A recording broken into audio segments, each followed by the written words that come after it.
মানুষ দুনিয়া ছেড়ে চলে যাবে এ কথাই ঠিক, আজ হোক আর কাল হোক। আল্লাহ রসুলকে জিজ্ঞাসা করা হয়েছিল সবচেয়ে বুদ্ধিমানকে, তা আল্লাহ রসুল উত্তরে বললেন যে মরণকে স্মরণ করতে পারে সেই বুদ্ধিমান। সবচেয়ে বুদ্ধিমানকে, এইটা উত্তর, যে মরণকে স্মরণ করতে পারে সেই বুদ্ধিমান।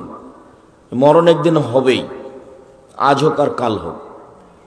আমি যখন মরণ একদিন আসবে এ বইটা লিখলাম, তো আমাদের পাশের এক উচ্চশিক্ষিত মাস্টার বললেন, মরণ একদিন আসবে এটা তো কমন কথা, তুমি এই নামে বই লিখলা কেন? তা আমি বললাম পড়েন। তো কিছুদিন পরে দেখা হয়ে বলছে, তোমার বইটা আমি 10 বার পড়ে দেখেছি, 10 বার। তো আমার জীবনে আমি যত বই পড়েছি তাতে এই বইটাই আমি 1 নম্বরে রেখেছি, উচ্চশিক্ষিত মানুষ। মরণ একদিন আসবেই। মানুষের জীবন একেবারেই অস্থায়ী, আর যা উপার্জন করেছে তা 4 ভাগে ভাগ।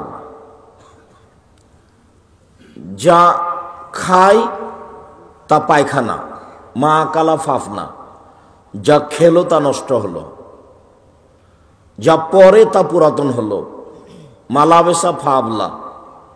3 মা